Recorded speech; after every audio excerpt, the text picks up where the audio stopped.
I live in a small town, but it had a wonderful church, okay? And I heard, oh, this missionary lady is coming from Africa. And I said, well, I don't like to listen to missionaries. They're always boring. So, I didn't go. So she spoke for several days, and I never went.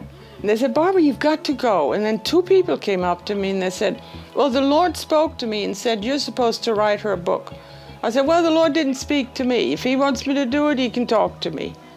And I was really flippant about it because I had just finished writing 2 books for 2 people, and I wasn't ever going to write another book for anybody else. Then Sunday, she spoke again at church, so naturally I went.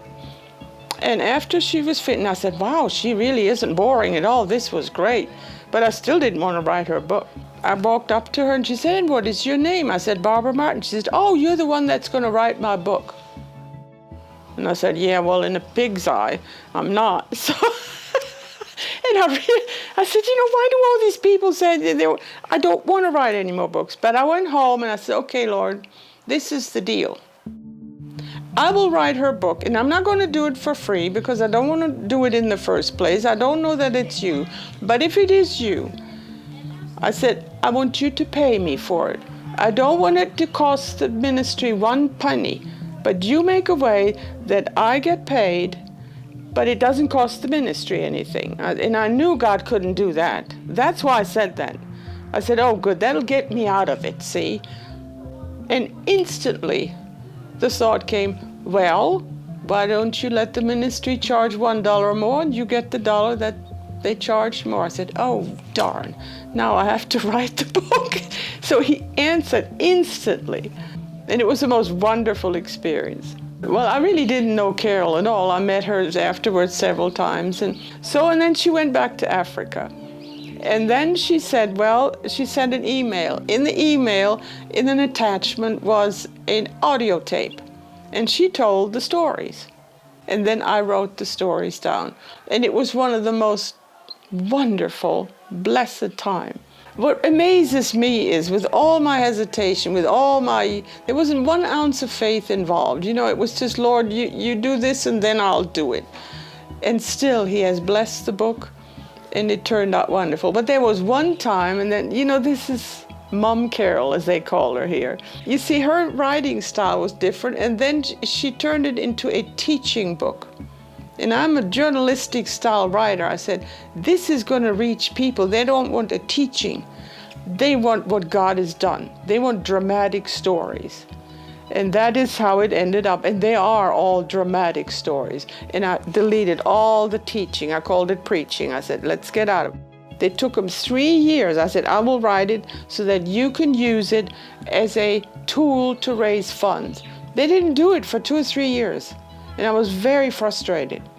And finally, somebody had the bright idea, well, why don't we give it to somebody? And they did. And that somebody is still their biggest donor. The title of the first book says, Send Me Where No One Wants to Go. And that is literally what the book describes. And the second book is called Send Us Where No One Wants to Go. And the first book deals with Gulu in Uganda.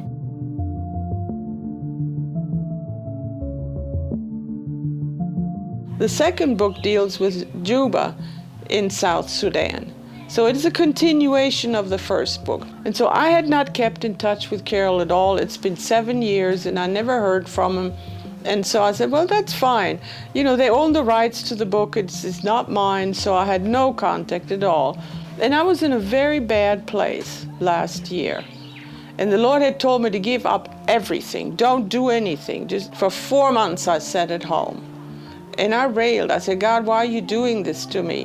Why? I don't understand. Why do you want me to give up everything? But I did. I obeyed. And at the end of that 4 months, I said, well, okay, Lord, I will just be an old lady sitting at home, nothing happens. Maybe somebody will call, maybe somebody will come by, but if that is what you say, that is what I will do.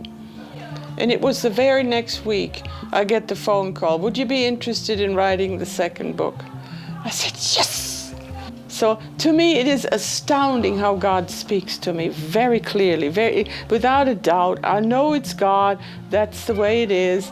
and I always obey him. At my age, I'm going to Africa. Everyone said I was crazy. And I said, well, I'm crazy for the Lord. If he tells me to go, I will go.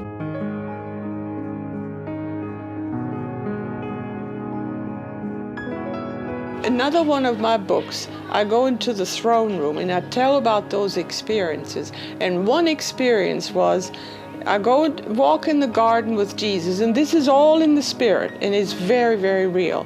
And I come to this wall, and it's always there. It's a Spanish-looking wall, and it has a door in it.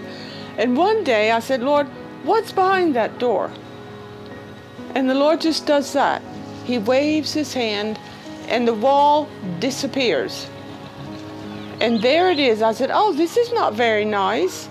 It was brown and it was bush country. It was, oh my goodness. I said, this is not what I expected. And all of a sudden, out of the corner of my right eye, I see brown hands reaching out to me. I said, well, that doesn't make any sense. Well, I wrote the book for Carol Ward, but I know I can't ever go to Africa, so I'll just let the book go. And maybe this is what it was all about. Well, here I am. And when I said, I'm going to Africa, I said, Lord, is this you or is this me? If it's you, confirm it. I woke up in the morning and this vision came to me. I said, oh my gosh, the brown hands, the bush country. I'm going to Africa. And so nothing would have kept me from going. So here I am. See, the Lord is so good, he confirmed it. This was 20 years ago he showed me that vision. 20 years ago, it took all that time for me to do what he showed me then to do. So that's how I ended up here. Well, I'll tell you one thing. I thought I was a pretty good Christian, right? Well, when I saw all of this, I felt about this big and I felt like a heathen. I said, oh my God, look at what you have done here. It is the most dramatic, most wonderful experience to see what God is doing. It's huge. It's a huge ministry. What has truly impressed me is the passion.